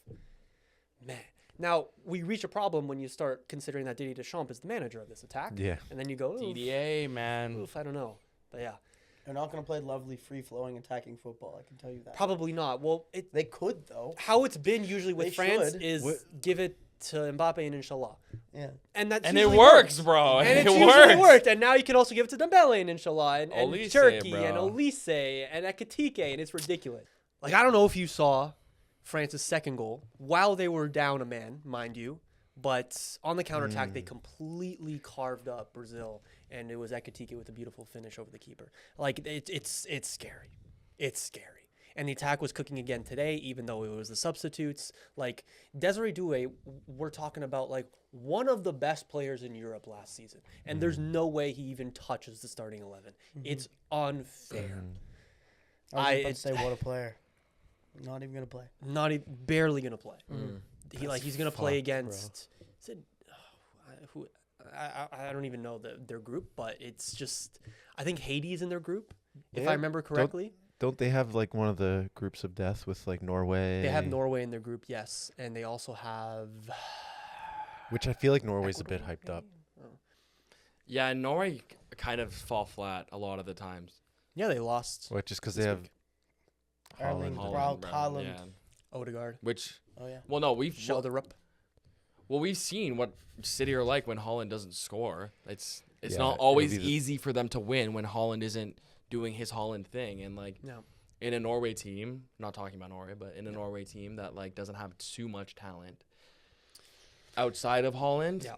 it's hard to see them making too much noise. I was watching an in-depth video the other day on, this is random, but like Norway's like sport development over the past little bit. Like Sure. obviously like they hit fucking oil in the ocean a couple decades ago, and they like have like a set of it that they like obviously like they set aside, and like The whatever Sovereign percent Wealth of it, Fund. the sovereign wealth fund of course goes towards, part of that goes to sport. They do it very smartly, they make it cheap, whatever. But like you're not just looking at Holland, you're looking at, I mean, Holland didn't even play in this game, but Sorloth is one of the best strikers in Europe. That sounds funny to say, but Strand Larsen is another youngster. Sanderberg garbage, is in by there the as way, well. but- Schelderup again, another great youngster for Benfica coming through. Oscar Bob is on the right side as well. Ryerson's is Norwegian. I didn't know that. I thought he was Yes. German. I know. So I know. it's them. Nusa as well for, was it Yeah. Leipzig? Yes, Yeah. he plays for Leipzig. And then, yeah, and those aren't even their two best players. So it's like they have a lot of guys Okay. coming through. So and it's it's the same them, France, Senegal, and Yeah, so, yeah, them, France, Senegal, and I believe like Curacao or something. yeah, I think it's Curacao. sounds right. Yeah, so the Curacao game, Desiree Doué can go cook, and then we'll never see him step on the World Cup pitch again. Yeah. Lovely. So, Norway are in the That's it, top really. 10 of odds to win the World Cup. Did you know that? What the? wow. What? Yeah. I They're in don't the even- top 10? Yeah. But to be fair, like, Italy is also in the top 10. Oh, it's like It's just like As of right the now. odds are a little bit different because like they try to bait people into like they want Italian fans betting on it as well. yeah, fair. But like yeah, Norway is technically the 9th favorite to win the World Cup. Tied with a bunch of other teams, I No. presume. No. Ninth. Clear 9th favorite. Ahead of Belgium, ahead of Uruguay, Morocco, USA, All right, Mexico, bro. ahead of Switzerland. I'm buying the Norway hype, dude. I'm buying the Norway hype. Like people clearly are buying the Norway hype. Man. Yeah, I guess, bro. Okay, let's move quickly to Spain. The Euro winners, of Spain. course. They won 3-0. I want to get your take on this. Why David Raya is not starting for Spain. Bro, it's just hatred, bro. Like, It's just pure hatred. Unai Simon is never gonna get a good move away from Athletic Club. Like he's just not. He's not gonna get a move away. He's not the best keeper in Spain. You could argue Not even that close. Who's their third keeper? Juan Garcia. You could argue And Juan Garcia is arguably should be yeah, number like one. it's not an Arsenal thing. It's like the Spanish Federation and the coach just are in love with Unai Simon. you could make the argument that both of the backup keepers are way ahead of Unai Simon. So I don't know what is going on. Yeah. I don't know why there's this like stipulation that these two can't play, but Unai Simon is not the best Spanish keeper. And this is the quote from Luis de la Fuente. He says, in England, they consider David Raya the best goalkeeper in the world. And here in Spain, nobody talks about him. He refers to Unai Simon as completely untouchable, even though David Raya and Yohan Garcia have been like two of the best keepers in Europe this year. It makes no sense. Like, from any perspective, to call anyone untouchable that isn't Mbappe, like, what are you talking about? Like, what are you even talking about? I get it. You won with him, so sure. If you want to go that route, I can get behind that. He has pedigree. He's won with us. I don't feel comfortable giving the job to another guy. Yeah. Fantastic argument. Fantastic answer. But he's untouchable because Premier League, blah, blah, blah. But he untouchable here. I don't like the reasoning, but the reasoning given there.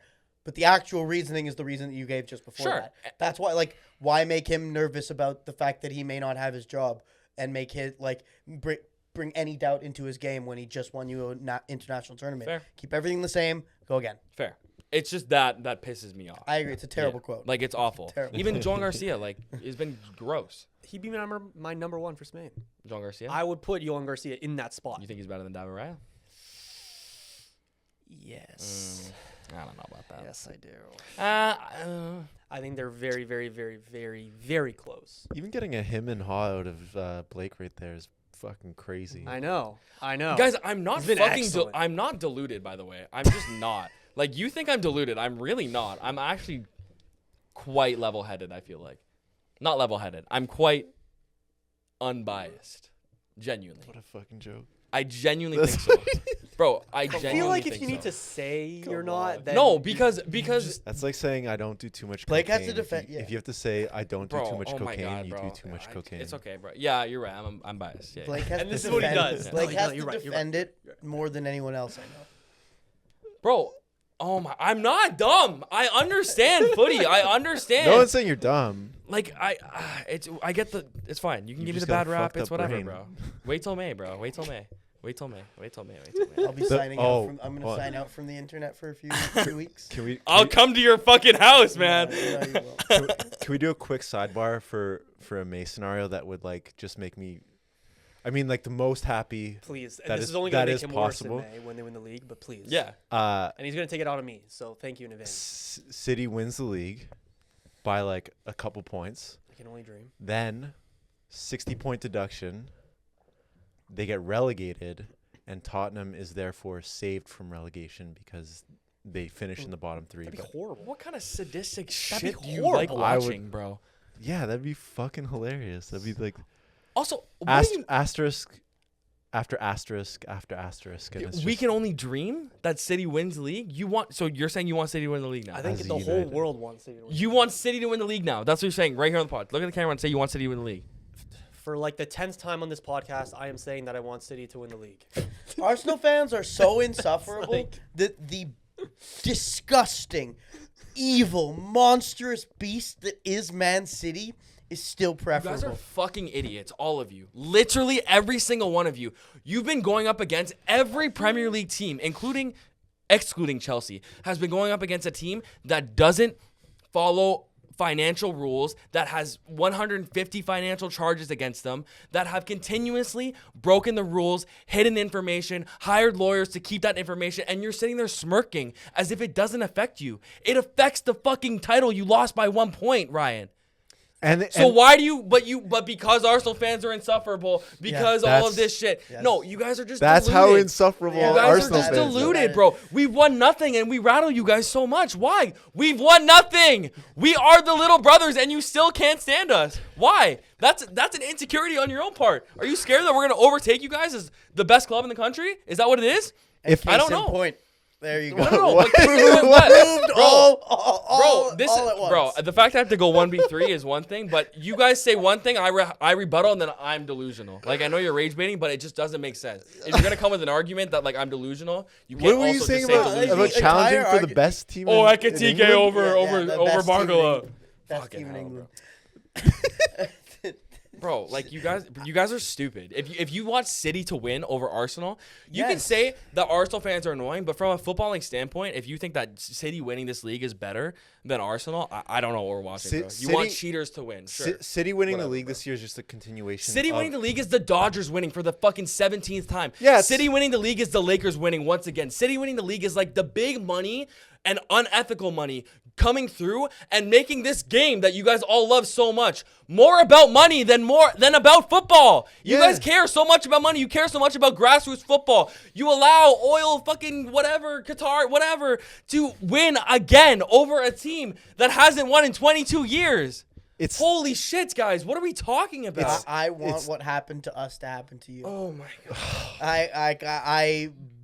I genuinely, Can't believe I got rage baited, bro. I genuinely cannot stand the Arsenal supporter base. If City win, I never have to hear about it. There isn't one goddamn one of them that's going to get anywhere near my sphere. They don't exist. It's basically business as usual, and I would rather business as usual because I do believe genuinely at some point they're all going to get taken away, and then you guys can celebrate your taken away Premier League, given back Your Premier League Morocco. trophy like us. yeah. Yeah, we'll celebrate our trophy that we lost by 1 point, and then you guys hopefully can join us in that winner's circle. And United as well.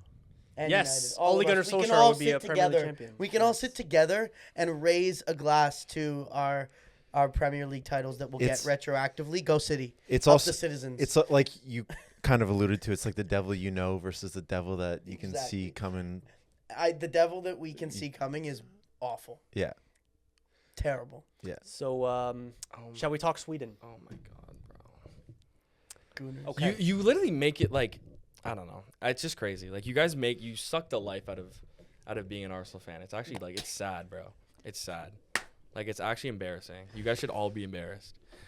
Shouldn't be embarrassed about Victor Gyökeres, who scored a hat trick. Just enjoy your- only hat trick scorer of the weekend or of the international. Is break that thus true? far. I don't Why do fucking you know. need us to be happy for you? Why can't you just enjoy it? No, I yourself? would expect that like as a sporting person and as someone who like I would assume you both like me as a person, you might find it in your heart that like, hey, maybe it's okay that he wins the league. Also, you haven't said that you want City to win the league. You've been Arsenal for the longest time. You've just changed this week. No, I've So- always said I think Arsenal's going to win the league. No. You've wanted. I'm gonna text No. Antoine after, and I'm like, we're gonna have a debate. This is crazy work from you. I'll be happy for you. Julian said that to but me like early in the silently, if I can be. If I can be happy for you and not have to hear you, that would be the best. I just don't. Best get case I just scenario. don't get the rationale. Like last year, I fucking hated you guys. I still wanted you to win more than City. I've always liked Liverpool more than City. I've never had like this is thing news- against this is Liverpool. Your I'm still Liverpool now. hate has only really kicked off from the now, bro. because of their delusion. Yes, and then I get called this demonic, crazy person that just brings hatred and oh my god, bro. So we got a comment last episode. Shout out Footy Culture. Did you see this comment? I don't think I did. No. It said, "What is Blake's expected crash outs per episode?" And Wait, that was a comment. yeah. So shout out to them We're at two. because we're I At don't least know. so far too. Or at least Bro, I think you average one every please, bro. 25 please. minutes. Please, just hold on, guys. You're gonna hold on. You're gonna hold on. Please, bro. And I am when leaving the Ci- country. when Arsenal plays City, if City get a win, the pressure is on. Yeah. no, it's not. The The pressure is 100% on. Liverpool lost the league 3 points up with 3 games left. I watched it happen. It happens. If Arsenal have one poor performance and lose to City, they are in exactly the position that Liverpool were in when they lost that league in 2013-14. No. I've seen it. It happens. It happens. Can I be honest with you? Like City's gonna win I out. flip flop a lot over who I want to win the league. Like there was a big period there where I was kind of like accepting Arsenal wins the league because I was sitting here every week talking about 90% you're gonna do it, you're gonna do it, you're gonna do it, and it was like, you know what? I'd be happy for my friend, whatever. These past few weeks have been really tough. Been really tough. The noise pollution has been bad. It's insane. And it's getting worse and worse every week. And I'm like, can I handle an Arsenal league title? Can I do it? Can I do it? I don't think I can do it, guys. The beautiful- And I somewhat blame you two for this because you're riling him up and he's taking his anger out on me at this table. I don't say in the group chat. I barely even say Shay more because I don't say anything in the group chat anymore. I you say out of your nothing. mind? Are you out of I your haven't mind? said anything That's since three. like I haven't said anything Hey, since you're like the third. since like December because I don't care about Liverpool anymore. I don't. December's like 3 months. Like, Yeah, that's a lot of time. I talk about football every week. I don't care about Liverpool anymore. I don't. Let's move on. I'm worried about that camera health. All right. Very quickly, Portugal had a 0-0 draw against Mexico. here we Perhaps go. the most boring game of all time. There's not much to talk about. Let's move on. Thank you. Thank you. W. Julian. I thought we were gonna get it. There's not much to talk about, so let's talk about it. But we made the. I was going to decision. do another like fucking Ronaldo should he start, should he not rant, but we're done that a couple way over time on this episode. So let's talk about the other happenings in football outside of the international break, because there's been a couple of major stories going on. One of which that we didn't touch on when we were just talking about Spain. It's that Rodri is twerking for Real Madrid. Do you have any thoughts about that? It's crazy work. Crazy work. Do you? I have the quote here. The quote was amazing. Do you want to read the quote? Yeah, you can't refuse the best clubs in the world. Wow. Dude. His fuck? stock as a player and now with City fans, like this, dude. Like ever since the injury, obviously not his fault. He's come back, hasn't been great. Saying that? that's crazy. terrible quote. What are you doing? crazy. You just got dummied by them. What? Like, what is happening, bro? Yeah. That's bad. He's gonna go too. That is very City. Is Rodri the worst Ballon d'Or winner ever? No. I don't know. There's No. probably been some terrible Ballon d'Or winners. I don't know the list extensively well enough. Pavel Nedved. Yeah, it's a pretty terrible one. If you want to Should have been on count me. like the freaking 50s or the Yeah, 60s or the sure, I 70s, don't then know. sure. But yeah, I don't know. Am I a dickhead for saying the last Messi Ballon d'Or? Yeah, but well, you can't really he's say a I Messi's mean- the I worst mean, he's a winner. fantastic player. I don't In think that he deserved one it, but Michael Yeah. Owen won in 2001. Mm. It's not great. He was good. He was amazing that year. He's good. He's amazing Yeah. that year, but man, yeah, Anyway. I don't know. Who It's who would you rather have on Arsenal? 2022-23 Messi or Rodri of last year, Oh, Messi. Or whatever. 2 years ago? Yeah. Yeah, Messi. I think Yeah, we hold that Messi. We Messi. hold Messi to such a high standard that like Yeah. we. Shit What if on his that name year. wasn't Messi and it was just some other guy with the exact same player profile No, I mean like that's. and talent of Messi? I think Messi in that could. year? I Lorenzo think Insigne Messi had could go 30 to and like 30. Yeah. could still play mid-table for like a lot of teams, like a Yeah. mid-table team, like in Europe. comfortably And consider Rodri it. in that year was the best. He was good. Midfielder. Yeah, I don't in the know. world. Vinny, He was I the think there's biggest 2 reason they won. robberies But he was the- back-to-back years. But he was the best midfielder in. the Yeah, world that yeah, year. he was still disgusting. He's the biggest reason City won that year. But- for sure. Yeah. All right, shall we talk Igor Tudor? Poor guy. Fuck me.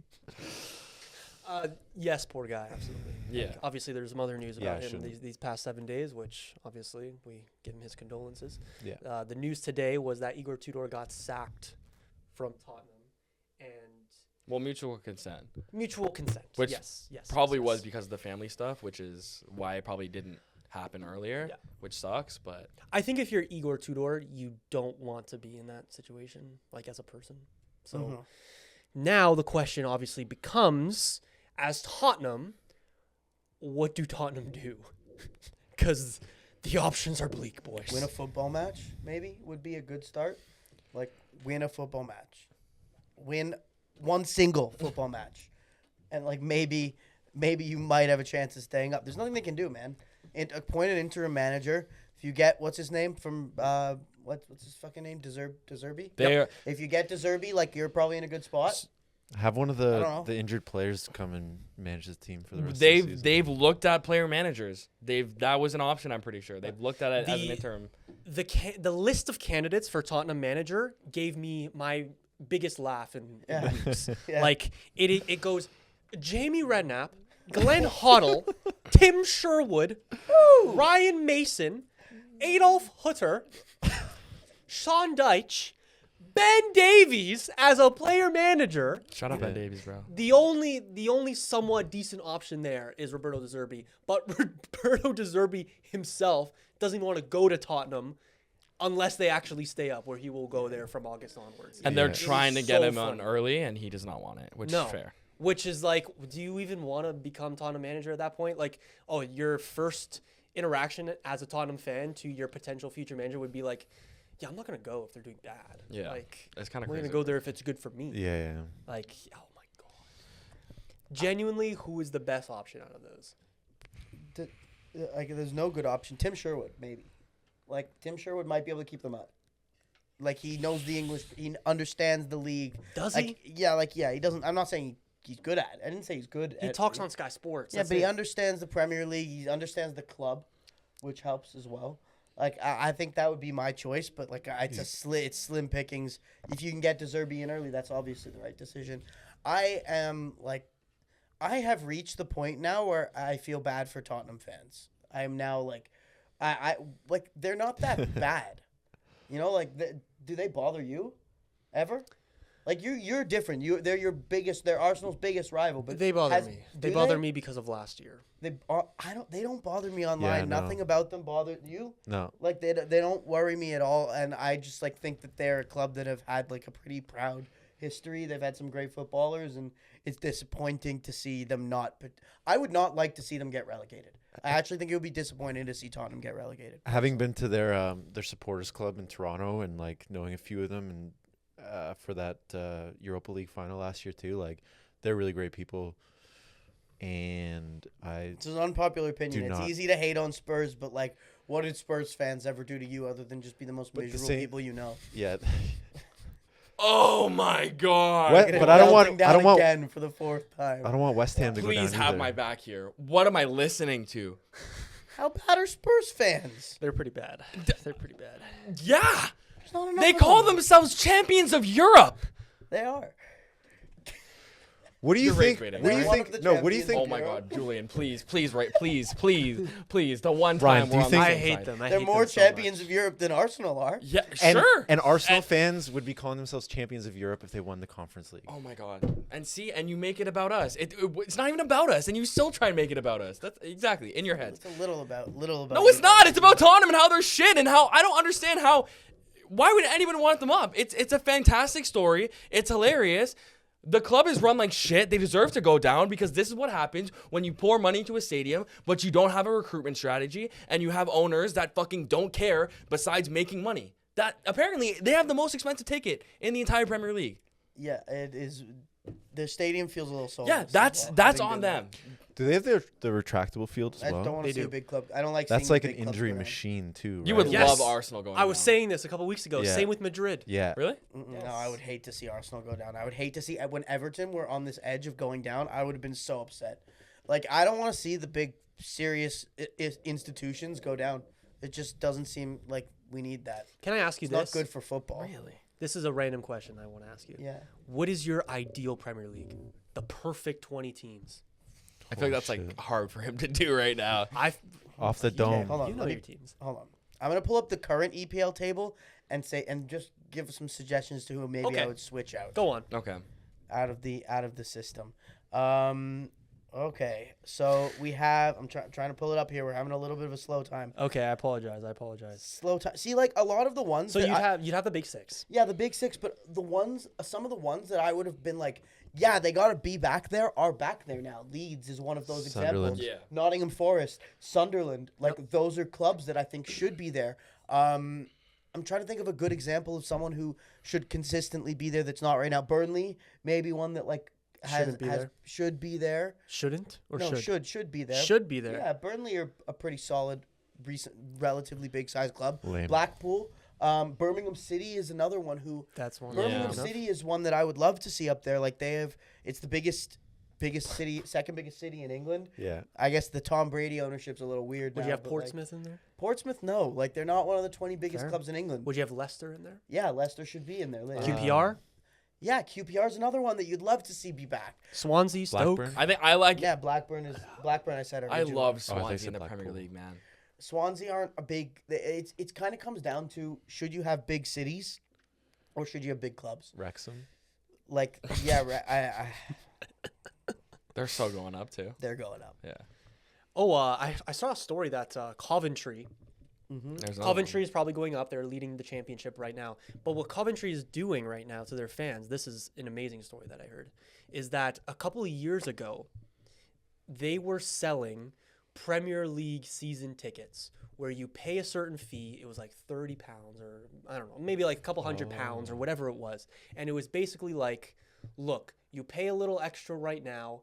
And if we ever make the if we ever make it to the Premier League, you will get a season ticket included in this deal. Yeah. And it just came out last week in the case that they do end up making it to the Premier League, that their owner is going to honor that That's to awesome. the fans that That's made dope. that purchase. That's fucking And sick. I love that because Incredible. how many times have we heard owners talking about, oh, we're going to do this, we're going to do that for the fans, what have you, and they turn around and stab them in the back. Ghost. Amazing I stuff love that. here. I love that. That's exactly the kind of thing you want to see more of. The English game could benefit from a significant amount more of the owners caring. That's why the Leicester City story is so upsetting for like a lot of people, and me in particular. I have family in Leicester. Like that's where my dad is actually from.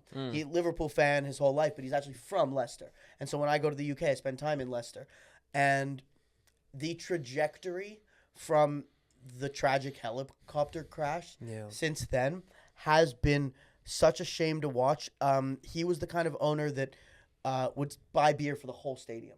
Like there were many times over the course of that like Leicester City run where the owner would just like purchase a beer and a snack for everyone in the ground on that game day. He poured money into the city and he was beloved. And I honestly think the biggest reason it's all fallen apart for Leicester is that tragedy and the way it fell apart. But yeah, an owner loving the city, loving the club, caring.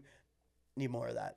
Love it. Always. So in Toronto, especially. So I'm looking at the story here. So 5,000 Coventry fans will have free season tickets That's dope. next year, and with in the Premier League, and with away tickets capped at £30 for that means that for every single game, home and away, Coventry fans to follow their team will just have to pay £570. That's sick. That's excellent. That's proper sick. football right there. Proper football. Crazy. Hopefully they stay up then. Hopefully it's that very random story, but Yeah. saw that in the headlines this week, and I was like, that'll make for a good little. Oh, the English football pyramid is just fucking amazing. That's why I posed that question to you, because So I thought you were good. gonna start like ripping Championship and League One teams off the dome. Yeah, like your ideal Premier because League. I just like there's none of them like the big ones are the big ones. That's why I said I like big clubs. I'm as much as I do like the English football pyramid. The pyramid's good to be in Championship down, but I want the biggest clubs at the top. Yeah. Fair. All right, so I think that'll do it for our two-door Yeah, conversation. Unless there's a anyone good has conversation anything about to- Tottenham there. Yeah, great conversation. I mean, great championship conversation. Just getting them ready. Yeah, just getting it them, ready, getting yeah. some reps in. Of course. Coventry will be will be in a better division. than this. God. All right, let's move on to the meat and potatoes then of our Premier League conversation. And this is where it gets tough for you Liverpool fans on the couch right now. Obviously, we have not potted since the big news last week that Mohamed Salah will be leaving Liverpool at the end of this season. And I think it's very special that we have you two here to talk about it. Kind of just want to give you the fucking mic. What was your initial reaction to it? Just sadness. Really? Not surprised, but just kind of bummed out. I mean, I guess it's good that like we know it's coming and we can have that final day at Anfield to like see him, and it will be funny that more people will be watching Mo Salah's final game than watching Arsenal lift the trophy. I think that is a fucking hilarious troll move, but no, overall it's sad to see him go, but it is, I think, pretty much time. Also, is the other thing, like, it's kind of winding down. I don't know how much time he would have left as a starter for Liverpool anyways. I agree with that. Now, I was saying that he should have left in January, or at least have it announced that he was going to leave till at the end of the season. That's what they've done. Yeah, ultimately. and he's leaving on a free too, which the yeah. club is kind of giving him that leeway, which is Well, he just signed a contract last summer. for right? 3 years, I believe. Okay. So I don't know. I guess Kind of a buyout that gives situation. him more options. Got you. But his wages, I don't know what happens there because he's on like 400 a week or something like that. But yeah, I think Ryan will probably feel a lot more strongly about it than me, having watched Liverpool a lot longer than me. And yeah, I don't know. Yeah. I am heartbroken that Mo Salah is no longer going to be a Liverpool player. It is a shame the way that this has played out over the last 12 months for what is to me the greatest player that I have ever watched in the historic Reds of Liverpool to be leaving under the circumstances that he's leaving, in the way it is played out, is a disaster for the club. Do you think Liverpool have treated him badly? Whoa. I don't think Liverpool have treated him badly. I don't necessarily think Slot necessarily even treated him badly. I think it just got there's clearly a differing of opinion as to where his place in the ecosystem of the club is right now, and he hasn't taken it well. As a guy, we talked about egos before. Like, Mo Salah has always been a guy who does not handle being left out well. He is that kind of player, and he was never going to accept this like bit part kind of role that he's had, and as a result, it's turned into an acrimonious split. It was obvious to me that this was where we were headed when he publicly called out the manager and the squad for what was going on, and like, instead of backing him, the club backed Slot. And if you look at where Liverpool are and what's going on with the next phase of the squad, it's correct. It was the right decision. You had to back Slot. But football, the reason I am heartbroken and not angry or anything else is because football is cruel, and the football world waits for nobody and moves on at rapid pace. And unfortunately, Liverpool Football Club as a club has moved on past Mo Salah and what we need out of our forwards. He is still a Premier League quality player. He is still the greatest Liverpool player I have ever watched, and he still doesn't fit in this team right now. That's it. It doesn't work. Now, let me go back a little just to what Mo Salah means to me and what Mo Salah means to Liverpool. There are very few players that have been as beloved as Mo Salah has throughout his time at Liverpool. There are very few players that have garnered the entire league's respect the same way the same way Mo Salah has. Very few Liverpool players in past. He won everything.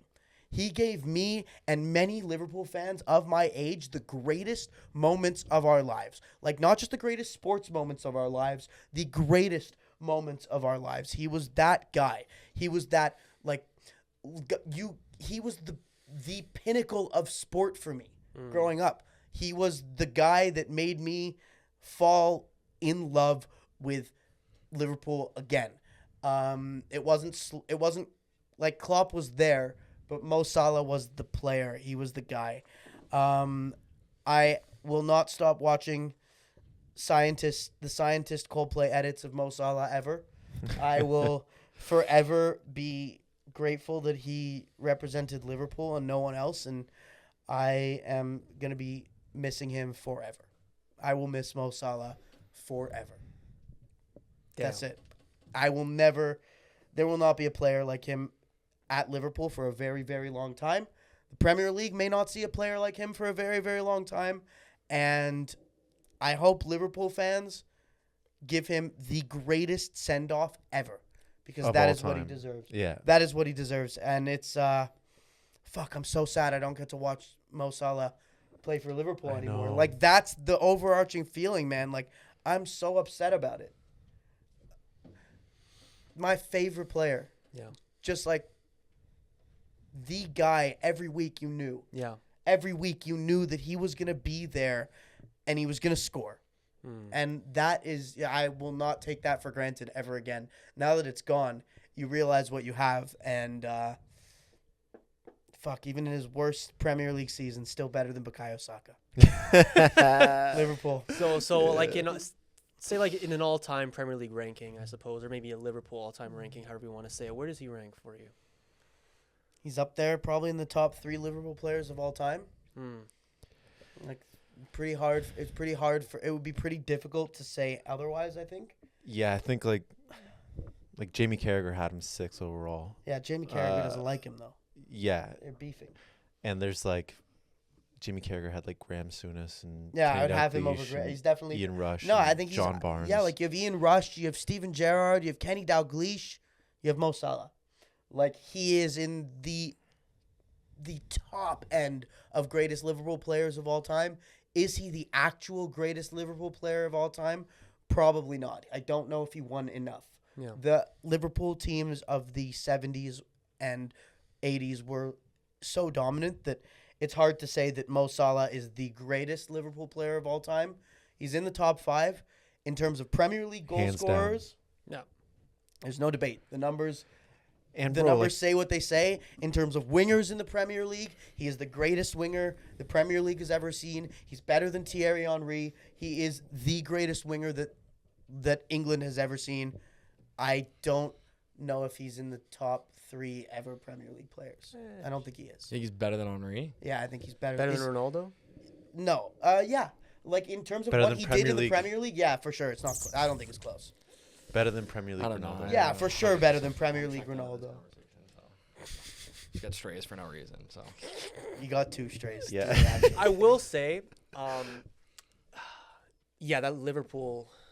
Jamie Carragher video that Liverpool put out, I thought was a disgrace because it was like a day or two after Mo Salah's announcement, and just the timing of it all was confusing. Jamie Carragher's been known for years for hating on Mo Salah for no logical reason, and it's gotten personal. And to platform that guy like right in this moment is distasteful, in my opinion. It is distasteful. There's 2 things at play. Jamie Carragher's a Liverpool legend and a Of Liverpool course. local lad. I will never begrudge Liverpool for doing anything with Jamie, ever. Well, Like, that is the first thing. And Mo has not respected, like, as much as I love Salah, he has not respected Jamie's stature at the club at any point. And, like, that's fair enough. He's entitled to do that. And the club will always stand by Jamie. I suspect that the club will regret its handling of some of this stuff with Mo Salah in the near future. Will they make amends? Will they rectify it? Without a doubt, they always do. Liverpool treat their legends really well. They'll figure it out. It's really tense right now, man. Like, he's being frozen out of a side. no. Like, that he should probably, he theoretically thinks is his still. Agreed.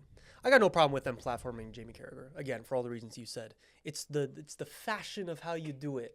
A ranking of the top 10 Liverpool players of all time where you know this guy is going to have Salah criminally low. Yeah. Like, come on. If Yeah. it was like a love letter to Mo Salah from all the past Liverpool legends, that's a completely different vibe than I actually have him 6th. He's not a top player. That's crazy. Yeah, it's also possible that this wasn't Mo Salah's, like, the plan was not discussed internally at Liverpool. Like, it's possible this was a, like, we're doing this now. This is how this is going to If it was go. on the fly, then like They could I have feel still like stopped I feel it. like Yeah, they one could have stopped conversation it. would have stopped that. Yeah, it's true. Like hold that to the summer or something. I don't know. Liverpool's operating in a way that I don't recognize right now. On Very all odd. fronts. The last thing I want to ask you guys about is also piggybacking off of that. There's a report this week from Miguel Delaney about Arne Slot, and it goes the following. Liverpool have no intention of parting ways with Arne Slot this summer, with club officials feeling there are several mitigating circumstances behind an underwhelming season. Injuries are seen as a major factor, along with the immeasurable impact of Diogo Jota's passing, which is understood to have a profound effect. But with Xabi Alonso on the table, is that the right move, really? Are we for real? It's hard. The Diogo Jota thing is basically the only thing that kind of like gives me a little bit of pause there. More than enough quality in the Liverpool squad to manage the injuries. Arne Slot's done a poor job of that. More than enough time to handle the personalities a little better. Arne's done a terrible job of that. But there is something to be said about the fact that they're mentally a little messed up. No. It's not been an easy season. He knew Diogo as well, right? Like, it was him. He himself deserves a little more grace than I think maybe even I and some Liverpool fans have given him because of the fact that, like, he is too dealing with the loss of Diogo. All that said, Xabi is the perfect manager. You need, as a Liverpool manager, and some clubs are like this, certain clubs are like this, certain clubs are not. You have to really understand the city and connect with the city and the people of Liverpool as Liverpool manager. It's so important. It's so necessary to the way the club runs. And Slot hasn't done that. Whether he, like, wanted to or not, I don't know if he made it a priority. He hasn't done it. And that's why you have the unsettled fan base right now. That's quite simply the only reason. Would you be having that same feeling, though, at the end of last season, like that he hasn't connected with the city itself and with the fan base? Yeah. Yeah? Yeah, it felt a little like disconnected. Even during the celebrations, it didn't feel like it was Slot's thing. It kind of felt a little like I was feeling Kloppy still. Yeah. You know? I always said last year felt like a Klopp team that he inherited really, really well. Yeah. Made a couple of tweaks to kind of reinvigorate them after that last Klopp season. But it never felt like this is his team now, Arne Slot. No. Yeah. That's what this season was supposed to be. And we didn't get that, to say the least. They were also crap from March on last year. Liverpool won the league by That's December. very true. Pretty much. December, January, like it was done. And then from March on, they were like borderline unwatchable. And to be fair, there's a lot of Salah putting the team on his back at times. Yeah, it was like one of the greatest individual seasons in Premier League history. And I think that put a Band-Aid on a lot of the shaky performances. Which the year prior we'd had. Yeah. And the year reason prior Klopp to that left too. is because it was not a great season. Same it with was this like year, a little yeah. bit tough. Yeah, I think that it would be wise to move on from Arne Slot because I think the situation is untenable and unfixable. Do I think it's entirely his fault? No. Does that matter? Also, no. I think you got to give him more time. Like, I think he's won us a Premier League, or he's won a Premier League with us, whatever you want to say. I think people. I would want to say that second way. Yeah. I think people misunderstand the Dutch a lot. And speaking as someone who's interacted with them a fair bit, like, there's the little lost in translation kind of fucking way to approaching conversations and relationships and stuff like that. But I think, like, if you look at the way he was with Feyenoord, like, he did connect with the city a lot and with the fan base, and it's a similar fan base to what they have in Liverpool. So I think there is still hope there, and I think the next season when he gets a healthy team, a few more changes, we needed center backs more than we needed any other position, and it's the one that we got, like, an 18-year-old who then got injured right away. Yeah. And then how many top 6 Premier League teams transfer out 230 or whatever it is million pounds worth of players in an off season, so, and lose Trent Alexander-Arnold too. I think, like, I get where you're coming from, Ryan, but I also think, like, giving him another chance, at least till Christmas of next year, like, you got to do it, because I think he is an elite manager. You see what he did in the Dutch league, and yeah, That's very fair. If we don't make Champions League, he should be gone. Yeah, and it is tough too with Xabi Alonso being, like, If out Xabi there. Alonso wasn't available, I think the conversation you're having is very different. and perfect. it swings But I more think my it's way, but very straightforward decision for you guys. He's if, perfect. if the best manager on the table was, is our I don't know, Julian Nagelsmann, then respectfully, I'd be a little bit more inclined if I was a Liverpool fan to stick with Arne. But is our squad built for Xabi Alonso though? it's perfect, dude. Yeah, It's it perfect. is. Yeah, it is. Kirkes and The Frimpong, Liverpool Verts. talisman, or the Leverkusen talisman that you guys have bought. just need center backs, which we need anyways. That's it. Yes. And then once you have center backs, you have the full backs. He bought the guys that you need are already purchased from his one of them from his team already. Yeah. 2 of them from Two his of team them. already. Like, it's perfect. Bring in Xabi. Slot out. Slot in. Okay. And on that note, anything else to say about Salah, about Liverpool, about anything? I love you, Mo Salah. I love you too. I'm gonna miss you. Is Saka now the face of the league? I'm not. I was being respectful. I got strays, and I wasn't trying to ruin He your was. moment. He was. It was, Quiet. it I'm was not- honestly very nice. I of don't you. Thank you, stoop thank down you. to that. Thank you. Unlike Mo two. Salah. Mo Salah running down the wing. Salah. All right. The Egyptian king. This is how I feel every week with 2 Arsenal fans on the panel. You see what I mean? This is how it feels, man. You're lucky that there's that All right. coalition that we normally Miles have is here week to week. once every 5 sessions, bro. It's really not that deep. But you count for 2 people with your passion. Fair enough. All right. We hate you. We hate your Arsenal fandom because it's so passionate. Just by the way, on my last note. Which is There you so go. admirable. There you go. Yeah, Which is it's so the admirable. reason. It's May, the reason man. why. May can't come soon enough. All right. That'll be the episode, ladies and gentlemen. Once again, thank you for listening to the 6-Yard Box podcast. If you are watching on YouTube, be sure to like, subscribe, do all those YouTube things. If you're listening on Spotify, Apple Podcasts, wherever you get your podcasts, give us a little 5-star rating. Follow Fan First. Of course. Of course. Fan First Network and Fan First Footy on Instagram. Of course, Fan First on YouTube, TikTok, all those places. Thanks for having us, guys. The big dogs. The big dogs. Yeah, it was That fun, being said, man. ladies and gentlemen, thank you for listening, and We out. see ya.